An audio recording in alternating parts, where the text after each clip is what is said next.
Hermie only came here to collect a debt, but instead, she touched the mage's lab materials, and then something shocking began to happen. Hermie suddenly began to shrink smaller and smaller until she became tiny. Her clothes fall loose, leaving her exposed. Panicked, she quickly tries to cover herself and immediately yells at the mage, calling him a crazy bastard. She cannot understand what just happened, and just like that, what looks like a simple lab problem suddenly turns into a complete disaster. Later that same day, Hermie appears again, but the situation is very different. She is locked inside a cage while a carriage moves along the road. Furious, she demands to know where the mage thinks he is taking her. She calls him an illegal debtor, a quack mage, and a kidnapper. The mage remains calm and tells her to quiet down, complaining that she may be small, but she is incredibly loud. That only makes her angrier. She demands to know what he means and reminds him that he is the one who turned her into this state. She orders him to change her back immediately. The mage explains that he would like to change her back, but he lacks research funds, and the potion is not fully perfected. According to him, if she had not touched it recklessly, it would have worked properly. Hearing that, she immediately realizes he is trying to blame her. She snaps back that none of this would have happened if he had not skipped his payment in the first place. At that moment, the story shifts into a flashback to an earlier time before Hermie shrank. During that moment, our girl confronts the mage and firmly tells him that if someone takes an item, they should pay for it. He argues back, saying she cannot behave this way. Ignoring him, she demands to know where the item is because she intends to take it back. The mage quickly explains that the item is essential to his research, but she refuses to stop. She says that if it were truly important, he should have paid properly. She reaches the container holding the item and reminds him that he already took goods from the guild. She asks what he expected would happen when he refused to pay. Desperately, the mage shouts for her to stop, saying his research is almost complete. She still ignores him and grabs the gem from the liquid. Holding it up, she declares that the fairy tear is now reclaimed by the Pumpkin Blossom Guild and warns him to pay properly next time. Suddenly, something strange happens. She pauses in the middle of speaking. Confused, she wonders why her voice sounds so small. The fairy tear slips from her hand. Then she begins shrinking. He watches in amazement as our girl becomes smaller and smaller. Realizing what happened, he bursts out in excitement, celebrating that his experiment worked. For him, it is a great success, but for her, it is the worst moment of the day. The story returns to the present inside the moving carriage. He is still excited, repeating that the experiment worked. She is furious and demands to know what kind of situation this is. She asks what he plans to do now. He explains that they will probably need to purchase another fairy tear. The answer shocks her. She argues that he cannot simply get another one and reveals that their guild is already close to bankruptcy because of him. He suddenly grins and tells her he hopes she will help him. She becomes even angrier and asks how he can expect help after turning her into this state. He then explains his idea. If she performs for him, he believes he can earn enough money to buy the research materials he needs. Once the research is finished, he will be able to return her to normal. Hermie does not trust him at all. She begins thinking carefully about her situation. If she returns to the guild like this, everything will be ruined. Even worse, the mage could disappear and leave her trapped in this tiny body forever. Finally, she asks what exactly he wants her to do. He replies that it only requires some simple acting. Confused, Hermie asks what he means. He reveals the plan. She will pretend to be a fairy. Hermie is completely shocked. She repeats the word fairy in disbelief. At this point, we realize the situation is becoming increasingly absurd. The mage explains that many wealthy people in the world have strange hobbies, and some are willing to pay enormous sums for rare things. Our girl immediately accuses him of planning to sell her to a collector and demands to know if he has lost his mind. He denies it and claims he will only temporarily leave her in someone's care. If the research succeeds, the reward will be enormous. After receiving the money, he promises to buy her back. Our girl still cannot trust him. She asks how she is supposed to believe any of this. The mage suggests writing a contract if trust is the problem. While he writes, she carefully adds conditions. The agreement must include penalty clauses and a fixed end date. When she reads the document, she notices it promises he will rescue her within a week after the research succeeds. She quickly realizes the contract never says when the research will succeed. When she questions this, the mage casually admits he does not know. If he did, he says he would already be the Archmage Tower Master. She becomes extremely annoyed and silently resolves to punch him once she returns to normal. Even so, she continues negotiating and demands that the contract be certified by the Mage Tower. He agrees and says he will add that part later. The agreement is finished, though Hermie still wonders how she can trust him. She warns that if he breaks the promise, she will reveal everything. If she dies, she will not die alone. The mage simply says he understands. The carriage continues moving forward. Night eventually falls, and the carriage stops. The mage announces their arrival. Hermie questions the plan again and asks if anyone will truly believe she is a fairy. He insists everything will be fine as long as she does not cause trouble. Then she points out that she does not have wings or fairy dust. He answers that they will claim her wings were damaged during capture. Our girl raises another concern. What happens if the buyer refuses to purchase her because she appears defective? He explains that almost no one has ever seen a real fairy. If they claim she is one, people will spend any amount of money to obtain her. She asks who would be foolish enough to spend so much money. The mage reveals the name, Marquis Foix. Hermie immediately asks him to repeat it. The audience then learns about Marquis Foix. He is famous for his handsome appearance, noble status, and immense wealth. Among merchants, he is known for something else entirely. If he sets his eyes on a rare item or artwork, he becomes obsessed with owning it. No matter the cost or who owns it, he must possess it before he can feel satisfied. Because of this obsession, countless merchants have chased fortune trying to please him, only to fail against his impossibly high standards. Hearing this, our girl becomes even more worried. She argues that someone so picky will immediately see through their lie. The mage insists everything will be fine and tells her to stay quiet. Even he briefly wonders if the plan will truly work. She also questions the situation and wonders if she is the only one being ruined by this scheme. Soon after, the mage requests an audience with Foix, claiming they have discovered a fairy. The guard is immediately shocked by the statement and leaves to report the news. After the guard leaves, Hermie questions the plan again. She wonders if they really expect to walk out alive after claiming to possess a fairy. The mage confidently says they are still alive so far and claims that Foix only cares about whether the item remains intact. Our girl quickly points out that she is clearly not intact. He responds that she only needs to act convincingly for 1 or 2 months until he finishes the research. She explodes with anger and demands that he succeed since she is being sold to a mad collector because of him. He fires back, asking why she interfered with someone else's item in the first place. Hermie angrily argues that the item was never his since he never paid for it. Their argument grows louder. Suddenly, a new voice interrupts them. The voice belongs to Foix. He calmly remarks that they are being quite noisy. The mage immediately recognizes him and quickly claims that Foix will be satisfied once he sees what they brought. Foix questions the claim and repeats the word fairy with doubt. The mage confirms it and insists the fairy is inside the cage. He quickly warns Foix not to open it. Foix asks why. The mage claims the cage is protected with magic to prevent the fairy from escaping. Foix then asks how he is supposed to confirm the truth. The mage asks for a moment and calls for the fairy to come out. Inside the cage, Hermie feels annoyed, thinking that he is treating her like a pet. She wonders whether the noble will fall for the trick and worries about what will happen if he does not. Even so, she slowly reveals her face. The moment she sees Foix clearly, she is stunned. She cannot help but admit to herself that he is unbelievably handsome. In the next scene, we see Foix standing with his arms folded, staring at Hermie inside the cage. She turns away, covering herself, and begins to think about what is going on. She wonders why he's staring like that and briefly worries he might suspect she isn't really a fairy, quickly rejecting the thought because he would never have bought her if he were suspicious. Her mind drifts back to him again and again, marveling at how flawless his skin is. This strange thought makes her put 2 fingers to her chin as she thinks, and then she has a funny idea.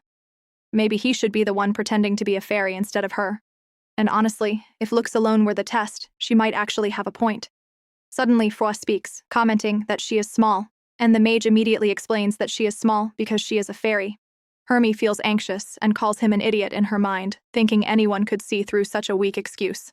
She worries that if she keeps relying on him, nothing will work out, especially remembering how dangerous it is since the mage said he would sell a fairy if exposed. Realizing she must act convincingly, she keeps repeating to herself that she is a fairy and imagines how a fairy new to the human world would behave. Her eyes suddenly brighten as she gets an idea, and she covers herself completely again. Foix notices and asks the mage why she's acting that way, while the mage calls to Hermie to come out. She laughs in her mind, thinking a true fairy wouldn't flatter humans easily and would fear wicked ones. The mage begins shaking the cage, making her furious inside, thinking he's a crazy bastard and that she is the one keeping the plan alive. At this point, we can safely say the acting team in this operation clearly has only one competent member, and unfortunately, she is the one locked in the cage. The shaking makes her dizzy and nearly sick, but Foix stops him and takes the cage away, saying she's scared. She lies flat on the clothes, believing her plan worked because she is now in Foix's hands.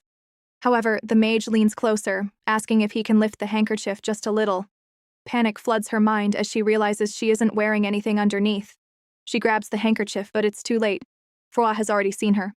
She folds her body, covering herself, tears falling as she wonders why she has to go through something like this. At this moment, Froid asks the mage how much the fairy costs, and the mage responds by asking if he likes her, clearing his throat while explaining that it was very hard to obtain. Froid interrupts, asking again how much, and the mage answers with another question, asking how much he is willing to pay, explaining that it costs at least 300 gold to catch her. Without hesitation, Froid offers 2,000 gold and says it can be collected on the way back, shocking the mage, who repeats the number in disbelief.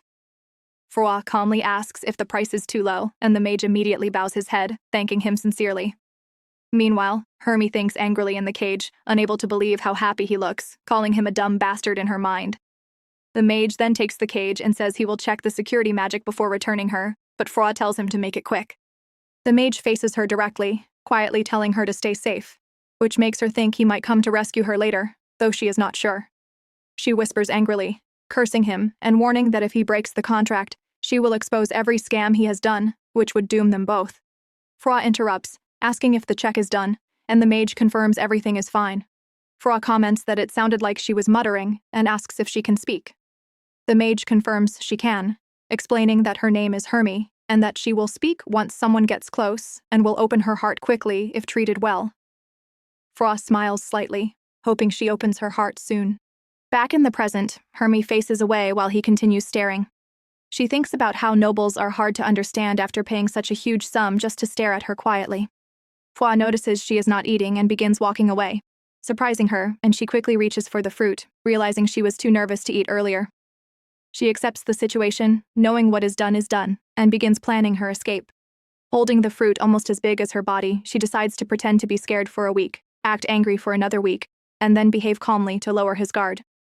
The next day, Froid sits quietly in his carriage, placing one hand on his chin and thinking about the fairy. Ever since childhood, he had wanted one and even placed a request with the mage tower, never expecting to actually obtain one. The absent-minded magician had succeeded, and the creature is very cute.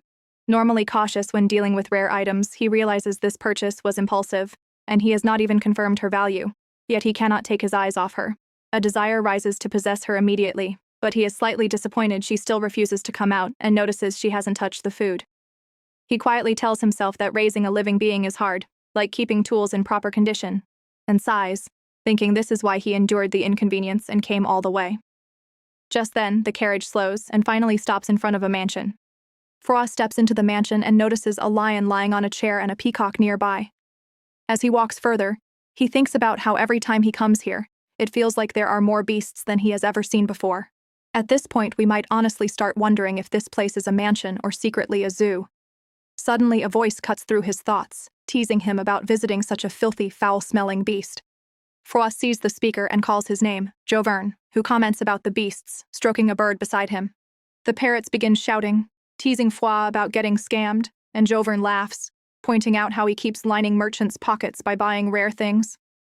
Froid covers his face, annoyed at the birds, and says he came for advice, not nonsense. They both sit down, and Jovern asks what he wants. Froid clears his throat and explains that he has acquired a cute little hamster.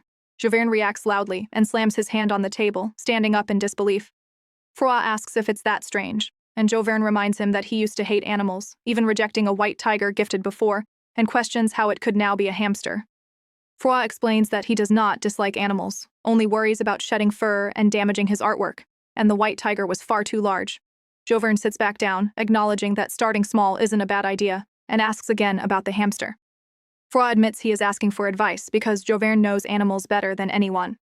Froid sits with Jovern and talks about the little hamster he just acquired. He wonders if raising it is just a simple thing, and Jovern questions if he was scammed. Froid explains that it is tiny but very sensitive, always hiding, and he can barely see its face. Jovern folds his arms and reminds him that hamsters like to hide, and asks if it is eating. Froid says no, even though he bought fresh food, the hamster just stayed hidden. Jovern explains that if sensitive animals stop eating for days, it can be a problem, but since this is new, it is probably still adjusting, and will eat well once it gets used to the cage. Froid nods, and Jovern suggests making the cage comfortable, adding a little house for it to hide in, so it feels safe. Froid immediately recalls Hermie and wonders if she shares similar instincts since she keeps hiding inside the handkerchief. He nods in understanding. Then Jovern asks if he has tried handling it with his hands, and Froid says it is not necessary. Jovern insists that the best part of raising animals is enjoying the process of taming them. Froid disagrees, not seeing the point, but Jovern shouts that small animals give the greatest satisfaction when handled and that touching their soft fur makes the heart tingle and buzz. Froid thinks, here we go again. Jovern continues, saying that keeping contact helps the animal fear people less and even follow hands, and that taming is natural if it is not left like a wild creature. Froid starts imagining Hermie following him, calling his name, holding onto his fingers and saying she has no one but him. He smiles at the thought and thinks, that sounds good. Froid returns home and enters the room, immediately noticing that one of the fruits he kept for Hermie has been eaten inside the cage. He thinks carefully about how to approach small, sensitive animals, deciding to move slowly and quietly so he doesn't frighten her. Meanwhile, Hermie watches him, wondering why he has been acting so strangely since earlier, feeling suspicious. Her eyes widen as he takes off his shirt, revealing his well-muscled body, and she can't help thinking how perfect his broad shoulders, strong arms, and solid build are, exactly her type. She tells herself it's fine to look a little since she already revealed so much earlier, yet she worries if she stares too long as he comes closer. Froid notices the fruit she ate and thinks about what he didn't finish earlier. Hermie worries he might be angry about leaving it, but she reminds herself that it was the size of her torso and that she was full. As Froid stretches a finger toward the cage, he asks if she was okay alone, thinking carefully about slowly closing the distance and calling her name often, recalling Jovern's advice about taming sensitive animals by keeping his hands in and not forcing them to follow. He smiles at the thought and tells her he hopes her guard drops soon and looks forward to the day she is tamed by him. The following day, a maid is cleaning the room.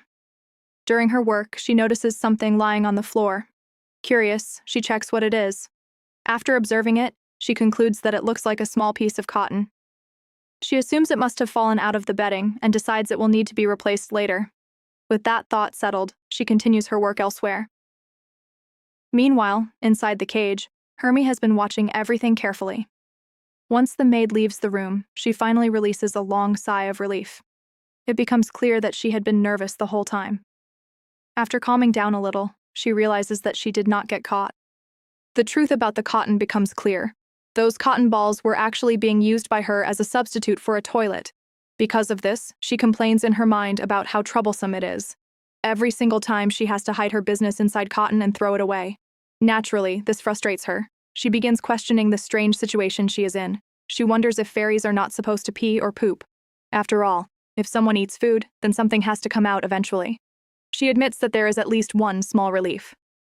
Froid patted the floor with cotton, which makes things slightly easier. While thinking about this, another memory appears in her mind. She remembers when he brought something for her earlier. She thinks about the hamster hidey hole he brought along with the cotton. At that time, she could not understand what he was thinking. In her mind, she even wondered what was wrong with him. It felt as if he truly believed a fairy was some kind of hamster. Even so, she has to admit one thing. The hidey hole protects her privacy. Despite that small benefit, another problem quickly comes to mind. She realizes that she cannot keep dealing with things like this forever. She tells herself that she has to find a solution soon. Just when the thought settles, the door opens. Hermie immediately realizes who it is. It is Froid. His name appears in her mind as he calls out, saying her name, Hermie. The moment she hears his voice, panic fills her mind. Instantly, she covers her face with a handkerchief. Another anxious thought appears. She cannot believe he is already here, and she did not even hear him come in. Because of this, she decides that she must hide for now. She tries to reach the hidey hole, but something goes wrong. Her leg hits a hole in the cotton on the floor of the cage. She loses her balance and falls. Froid immediately shouts her name, Hermie. Our girl is now on the cage floor. He asks if she is okay and says the fall sounded quite bad, worried that she might have hurt herself. Inside her mind, she feels something completely different. Instead of worrying about the fall, she feels overwhelming embarrassment. Because of this, she angrily thinks that he should stop calling her name. She even feels like she might die from embarrassment. Froid speaks again. He says he understands she is still wary of him. He hopes she can show herself if she is hurt because he is worried about her condition. Then he reveals something he brought with him. He suggests that she might be tired of eating nothing but fruits all the time. What he brought for her was a cookie, and he offered it to her. Meanwhile, Hermie watches him, and another thought appears in her mind. No matter how many times she sees his face, she still cannot get used to it. She also remembers something important. As he said, she really has been getting a bit tired of eating only fruits. She realizes something else. It has already been a full week since she arrived here. Because of this, a new thought begins forming in her mind. She begins thinking that it might finally be okay to face him. Staying too distant is probably not a good idea. She reaches out and takes the cookie. Another thought appears in her mind. She believes that it is finally time for her to take a step forward. The moment she accepts the cookie, Froid is surprised. From his point of view, something very important has just happened. Hermie is finally taking the food he gave her and eating it. In the next scene, Froid tells Joverne that Hermie has finally started taking the food he gave her directly. It is clear how much this matters to him. He explains that the child who would not even show her face before has now come right up to him. Joverne listens while Froid continues, pointing out that she took the cookie he gave her with her tiny grain-sized palms and asking if he can believe it. Joverne responds calmly, saying it's not about believing it, but that he can certainly tell Froid is a doting fool. Froid then emphasizes how tiny her hands really are. Joverne, still thinking they are talking about a hamster, says of course, a hamster's hands are small and asks what else they could be. Froid insisted that she had held the cookie tightly with those tiny hands and eaten it, and he thought she was a genius. Joverne says all hamsters eat their food like that. Froid continues, explaining that her mouth is so small that when he saw the tiny teeth marks left on the cookie, he thought he was going to faint. Joverne reacts with frustration and asks if he can even hear him properly. Froid insists that Joverne has no idea how cute she is. Joverne asks why, if she is that cute, he doesn't show her to him. Froid immediately refuses. Joverne questions him, surprised that he bragged so much but now will not show her, and threatens to barge in tomorrow. Froid tells him not to talk nonsense and bans him from entering. Joverne becomes frustrated and says he should not have bragged if he was not going to show her, calling it a side he hates. Froid calmly says he has no desire to look good in his eyes. Joverne shouts, calling his personality trash and saying helping him was a mistake, promising never to help again. Froid remains calm and says he no longer needs help because Hermie has opened her heart to him. Joverne, stunned, asks, "Hermie?" He cannot believe he even gave her a name. Froid explains that he couldn't wait for her without a name. Joverne continues, expressing disbelief at how obsessed he is with a living thing and asks why a hamster of all things. Froid does not respond aloud, but thinks quietly about his past. He remembers the discrimination and abuse he suffered from his stepmother while his father stood by. He recalls entering the academy to escape, suffering a horse riding accident caused by jealous people, and the nerve damage that left him bedridden for 2 years. He remembers struggling to stand again while others rejoiced at his downfall. Among all those bitter memories, only one happy memory remains: the fairy tale book his mother used to read to him while holding him in her arms, despite the bitter smell of medicine. Only that memory brought him happiness. Everything else was pain. That is why he wanted a fairy. As he recalls all this, he explains that it was because of the fairy tale book. Joverne, confused, says, "What? The hamster?" Froid smiles and says he wanted it. The fairy, the clothes, the food, the treasures, everything the protagonist obtained in that book, even the fairy. The next day, Hermie is eating a fruit while Froid sits nearby watching her. He asks if the food is good. Hermie looks at him and reflects on his behavior. Ever since she accepted a snack from his hand, she has been eating in front of him more often.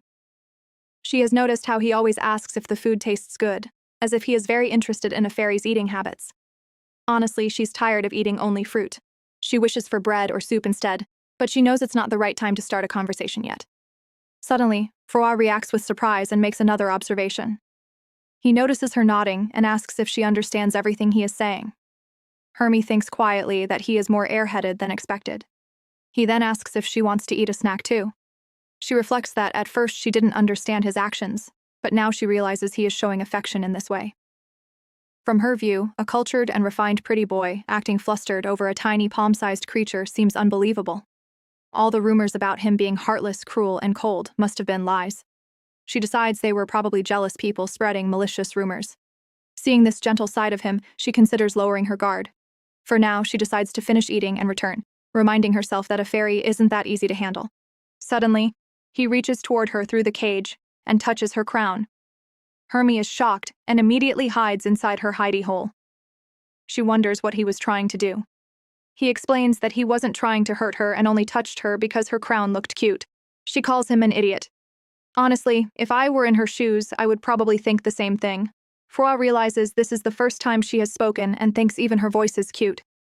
He quickly reassures her that he won't touch her again and asks her to come out, reminding her she hasn't finished eating yet and offering something tasty.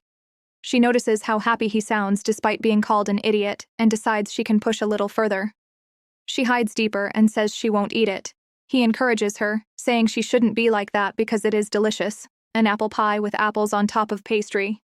Hermie immediately drools at the thought because it is her favorite, but she reminds herself to resist, thinking she needs to try to win him over. Soon after, she is eating the apple pie. The smell is irresistible, and she marvels at how good it tastes. She exclaims that it is delicious, and Frua asks again if it is good. He offers to bring her anything she wants. She pauses, holding her handkerchief tighter, and says that anything is fine before asking for water. Frua reacts with confusion and asks what she said. She explains that she needs water to wash. Looking down, she wonders if he will think it is strange. In her mind, she hopes he does not assume that fairies don't need to bathe. The next scene introduces Hermie still finishing her snack while Frua thinks nearby. He quickly decides to bring her what she needs and tells her to wait. From her perspective, she realizes it has been far too long since her last bath. Soon she resists him, insisting she won't allow it as he tries to remove the handkerchief. Frua explains that the water bottle is too big to fit inside the cage, so he will pour water from above. She insists that he should simply open the cage door. He replies that he can't do that, but assures her that everything will be fine and says he will even change the curtain. He tells her the water is warm and there is nothing to be scared of. When the handkerchief is finally removed, she drops down and covers herself, scolding him for trying to make her wash in front of him. Anyone would feel embarrassed in that situation. Frua promises that he won't look. She asks if that is true, and he reassures her that he will close his eyes. She begins bathing while he pours the warm water. In her mind, she reflects on how long it has been since her last bath and realizes it has been a week. She remembers trying to wash her face with water before, but it was uncomfortable. Cleanliness is important to her, and she finally feels refreshed again. Meanwhile, Frua quietly apologizes in his mind for disturbing her, but admits to himself that he is tempted to peek. He tells himself he won't look, even though he knows that thought isn't entirely honest. Watching her wash with those tiny hands, he thinks they are cute, lovely, and beautiful. He is surprised that she feels embarrassed and realizes she has intelligence in her actions. To him, it proves that she can think like a human, and is far smarter than even Jovern's parrots. Eventually, he closes his eyes and asks if she is done washing. She responds by asking for clothes. He hesitates, wondering if he has anything that would fit her, and she replies that anything will do. He tells her he will get something and reminds her to dry herself first. Later, she rests quietly after washing with warm water, enjoying the sunlight. She thinks about how drowsy she feels. Frua notices how relaxed she seems and softly asks if she has fallen asleep. Realizing that she has, he quietly wishes her good night. The next day, Hermie is wearing a new dress. She smiles and tells Frua that it fits perfectly. He asks if she likes it. She says she does, thanking him and saying she is no longer shy and can go outside. He suddenly notices wings appearing from her back and is shocked. She flies out of the cage and says goodbye. He cries out, asking where she is going without him. Then he wakes up and realizes it was only a dream. As he thinks about it, Hermie calls his name and asks if something is wrong. He reassures her that it is nothing and apologizes for waking her. She says it is fine since it is morning anyway. He tells her she looks sleepy and should rest more. She agrees but complains that he has to go to work again and she will be bored. As he looks at her, he reflects on when everything began. At some point, he stopped feeling lonely. Being alone had become comfortable, and other people felt like a burden. He had kept his distance and prided himself on living well without forming intimate connections. But seeing this small creature reach out and say she is lonely makes it difficult to keep that distance. Her emotions are pure and simple, and he realizes he has no immunity to them. Those direct and uncomplicated expressions of affection feel unbearably adorable. He taps her head with his finger and teases that toys are not enough. She replies that it is no fun and that she is so bored she could die. As if boredom could really kill anyone.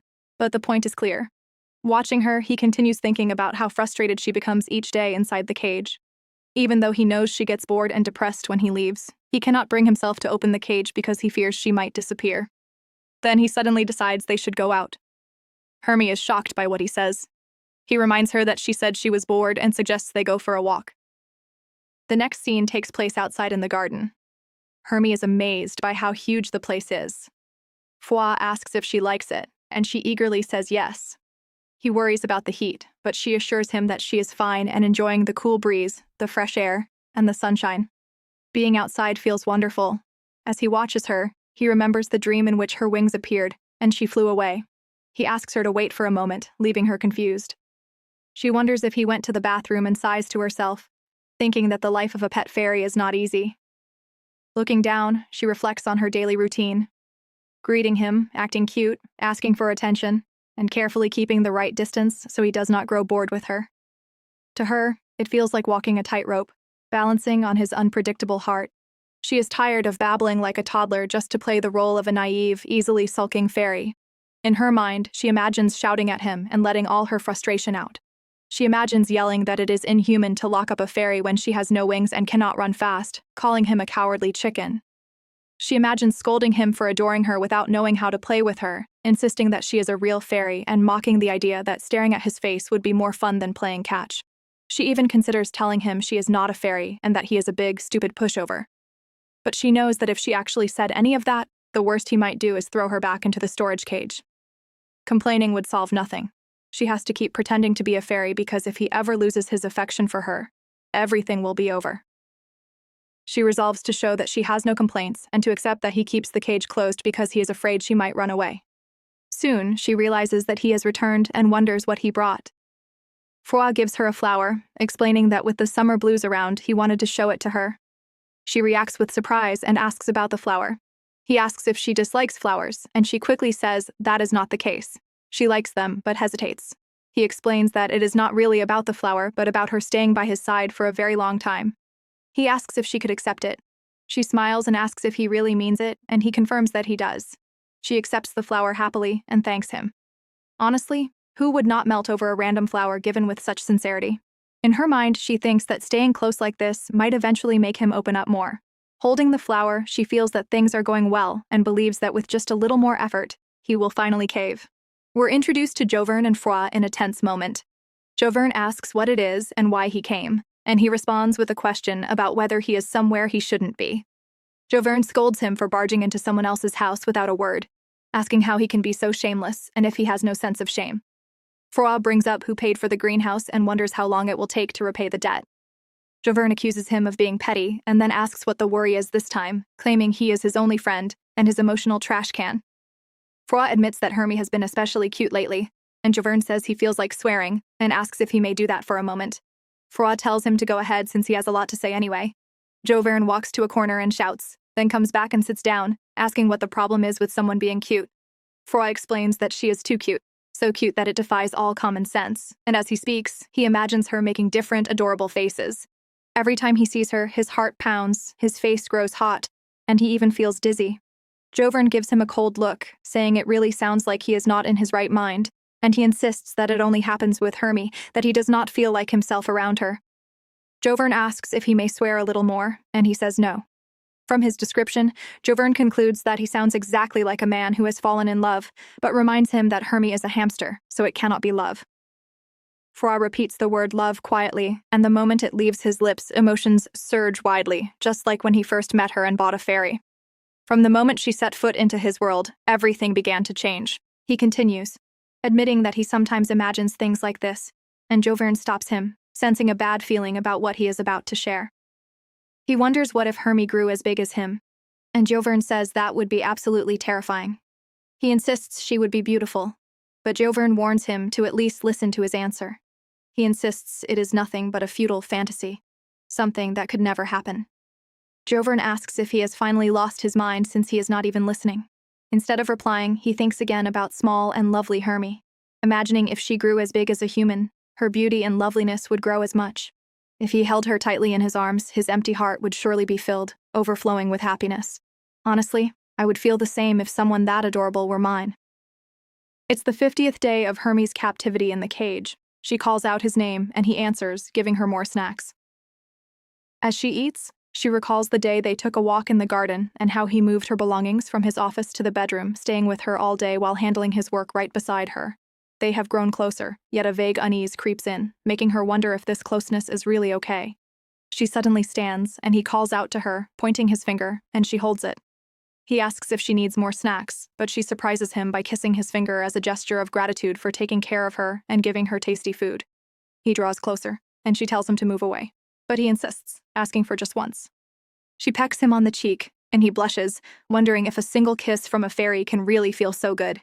She also thinks he is cute and questions herself for enjoying it, noticing that everything he owns seems to sparkle. She scolds herself in disbelief, reminding herself not to be swept away, not to call his name, not to be touched, and that kissing is forbidden.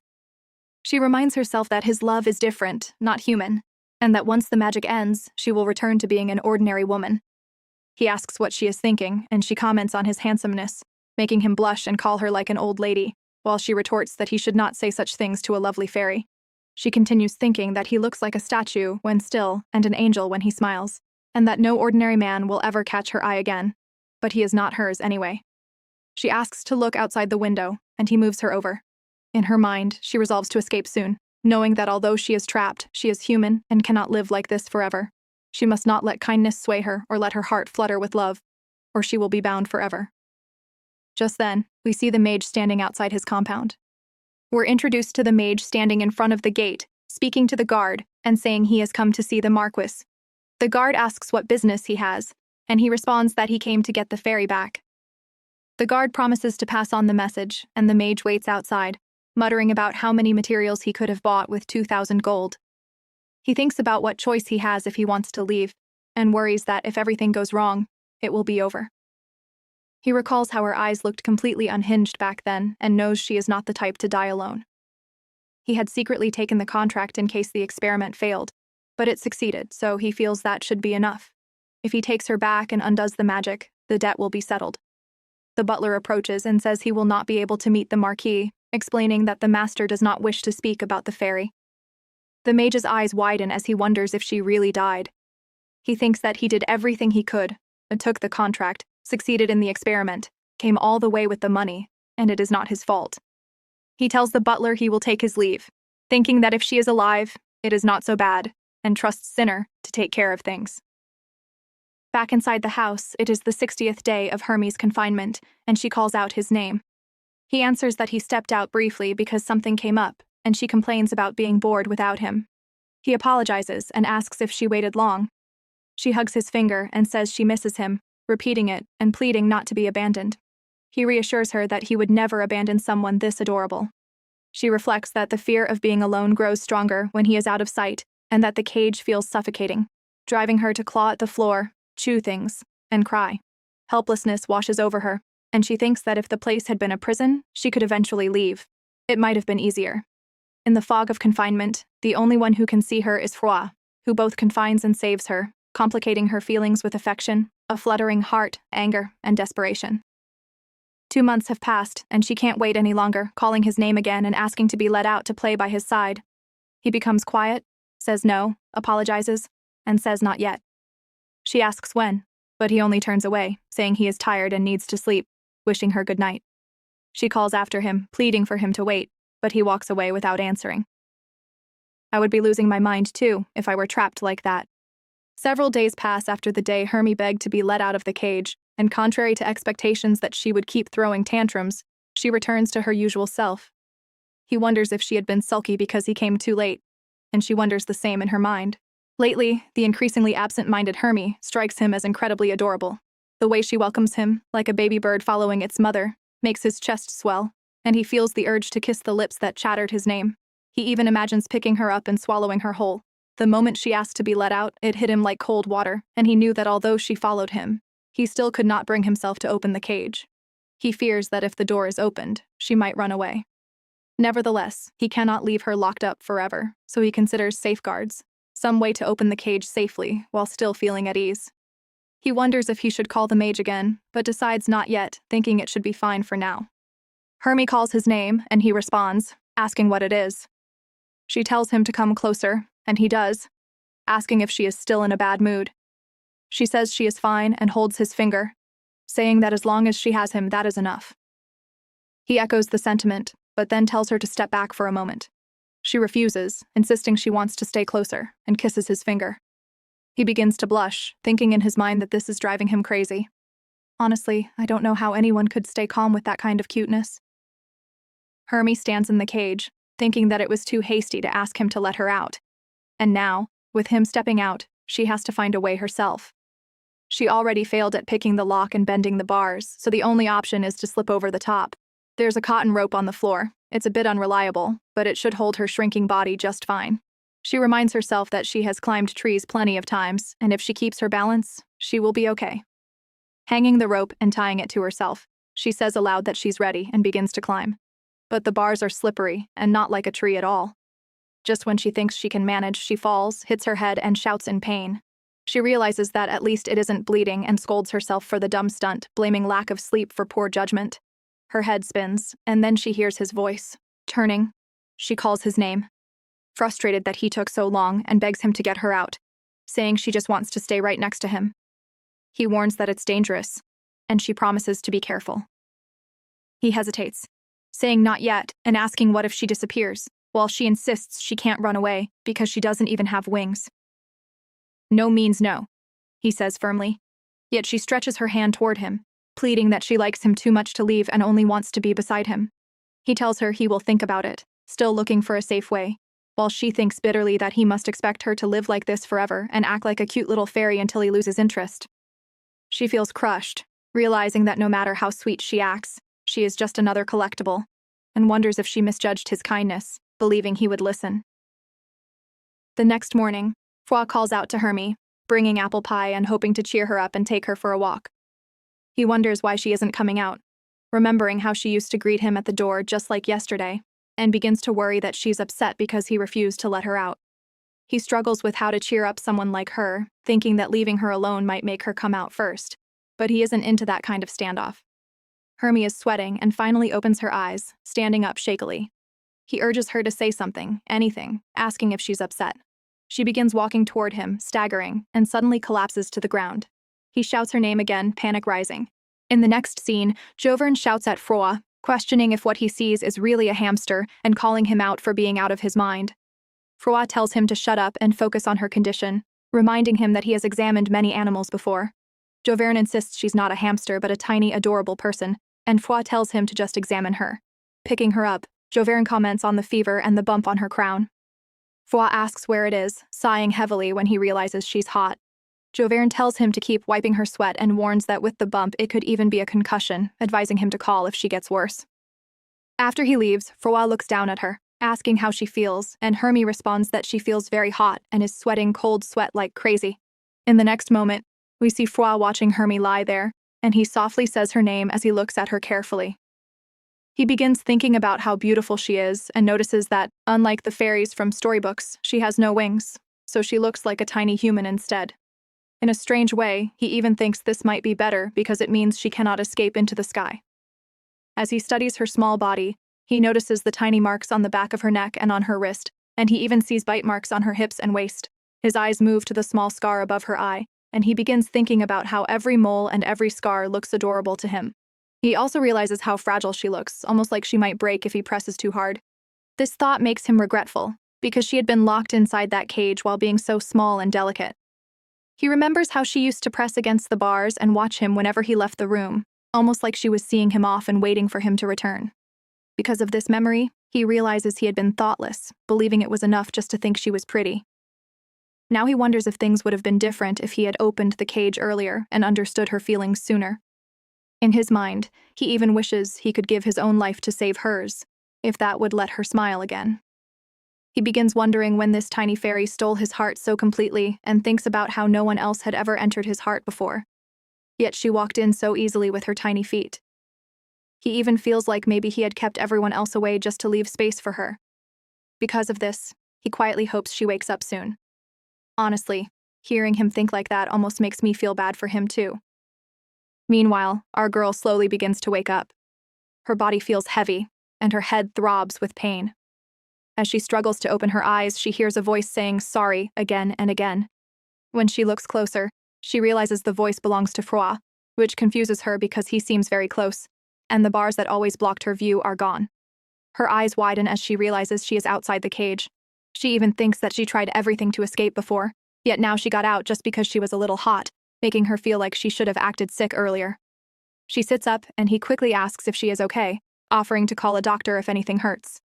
However, she worries that if she looks fine, she might be put back into the cage, so she says her head still hurts. Then another shocking thought hits her when she realizes she is completely naked, making her wonder why he undressed her, even if he thinks she is just a fairy.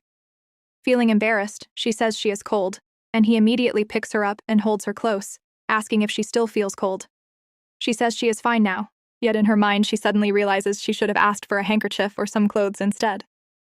We then see Froa notice something strange and ask why there is a bump on his head.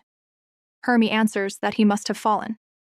Hearing that, he says she should have told him earlier because he thought something terrible had happened. At this point, Hermie becomes anxious and calls his name, fearing he will put her back in the cage. She explains how much she hates that place because it feels stuffy, and her head still feels dizzy. He seems surprised and asks if it was really that awful. However, in her mind, she feels frustrated because she remembers telling him many times that she hated it. Wanting to avoid going back there, she quickly says she will stay right next to him instead. Even so, he notices she still has a fever and tells her to lie down, yet she refuses because she does not want to return to the cage. He warns that it is dangerous if she falls asleep like that and says she should get back in, promising to let her out in the morning. Hearing this, she quietly doubts that promise and thinks she must run away before she gets locked up again. Because of this fear, she pleads with him to let her sleep beside him just for tonight. She even adds that if she tosses and turns, she might hurt herself, so she can simply sleep near his pillow and be careful. After hearing this, he sighs and finally agrees. As they prepare to sleep, Hermie lies down while secretly deciding that tonight she must escape from the mansion. Later that night, we see Hermie watching Froa sleep. As she studies his calm face, she thinks that even his sleeping face looks angelic, and that this might be the last time she will ever see it. She quietly admits in her thoughts that he has been a kind and gentle master who wakes her every morning and talks about silly little things. She reflects on how rare it is in life for someone to receive that kind of affection. She even believes that if she truly were a fairy, she might have fallen deeply for the overwhelming love he gave her. However, she reminds herself that love alone cannot keep her alive. She then wonders what will happen after she disappears, imagining that he will first become angry and search everywhere for her. Yet after growing tired of that, he will likely find a new collectible and forget about a wingless runaway fairy like her. Even though that thought hurts her, she still reaches out and touches his head gently. In that quiet moment, she softly wishes happiness for him, thanks him for loving her, and then kisses his forehead in gratitude. That goodbye moment really hits the heart. In another scene, we see two men moving a box, and the first man warns the other to carry it carefully. However, he quickly grows impatient and complains about how slowly the other person is walking. He even says that starting tomorrow, the man will no longer be part of the guild. The second man becomes upset and asks what responsibility he would even have left. Yet the first continues speaking and says that the guild master did not fire him for no reason.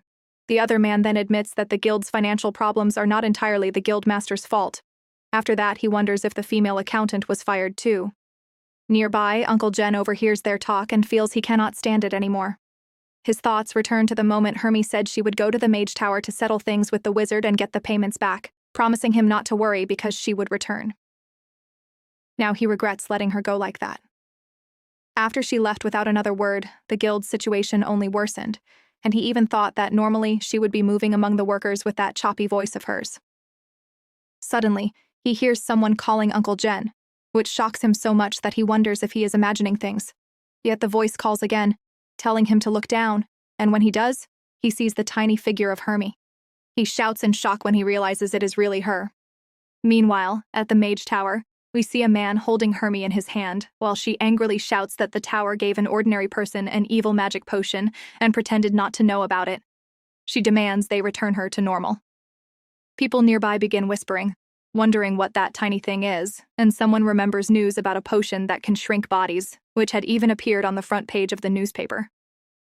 Others realize that the potion must have turned a real person into a small person. The man holding her begins to think this plan might actually work, recalling how shocked he was when Jen first brought the shrunken girl to him.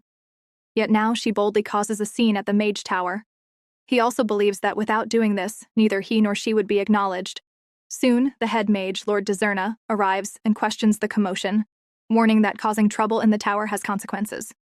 Seeing her, he realizes who they are and decides they should talk inside. After bringing them in, he knocks on the door and calls Jen out. When the door opens and Dormy appears, a stone suddenly hits his head because Hermie throws it while shouting angrily at him. He quickly explains she is not dead, but she becomes even angrier and says that is not something to say, continuing to throw stones while he tells her to stop. Upon observing this, Lord Dezerna concludes that they clearly know each other and asks whether Dormy deceived the young lady and stole the contract. He tries to explain that there were circumstances, but the head mage refuses to hear excuses and orders him to come along so the matter can be handled properly. After they leave, the man who came with Hermie says things look good and she feels relieved. In her thoughts, she hopes everything returns to how it was before so she can finally receive the money she was not paid and return to her ordinary life. At this point, I'm honestly rooting for her to finally get her life back.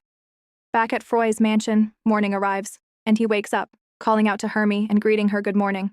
However, he quickly notices the bed is empty. His eyes widen as panic rises. He searches the room and realizes she is not in the cage and not anywhere inside. At that moment, he begins thinking that she is gone. Still, he refuses to believe she would run away, because she once said she loved him, liked him, and wanted to stay by his side. Because of this, he tells himself there is no way those words were a lie. Yet he cannot understand where she could have gone. Then suddenly, an idea strikes his mind, and he thinks about the mage. He recalls that a mage visited not long ago and boldly said he would take Hermie back. Because of that memory, he decides he must go to the mage tower, and anger fills his thoughts as he vows that if that man really kidnapped her, he will never forgive it.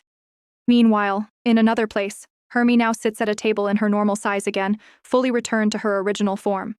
She quietly reflects on how the guild recovered the compensation money and quickly returned to normal. The guild began buying goods again and even rehired workers who had been laid off. In addition, the large compensation made her rich overnight. She regained her true body and received a large sum of money, so all that should remain is enjoying life. However, something still feels unsettled in her heart. She realizes that things she once wanted badly but could never afford no longer interest her. She wonders if it is because she remembers Froy, who used to comfort her with apple pie whenever she cried. Even though she knows those days should be buried in the past, she cannot stop thinking about them. She even blames him for treating her too well. Still, she believes they will likely never meet again, and even if they did, he probably would not recognize her. Yet when she thinks about his face, his gentle voice calling her name, and the warmth she felt, a pain grows in her chest. She tries to convince herself that with time, she will forget everything. Therefore, she stands up and decides that enough sadness has been had and that she must get back to work. Just then, she hears someone call out that the accountant should come because Inobu has arrived. She turns and recognizes the name, and the man explains that the visitors suddenly came, saying they wanted to do business with the guild. However, since the guild master is not present, he brought them to the reception room. She quickly asks if he handled things properly, and he confirms that he escorted them there safely. She then tells him to hurry and bring the guild master while she deals with the guests for now. As she walks to the door, she suddenly realizes she forgot to ask who the visitors were. Even so, she opens the door and politely introduces herself as Hermie, the accountant of the Pumpkin Blossom Guild, explaining that the guild master is away, so she will greet them instead. However, the moment she looks up, she freezes because the person standing in front of her is Froy. That is the kind of twist that makes you stop breathing for a second. Enjoying this so far? Please comment Mage below for part 2. Bye now.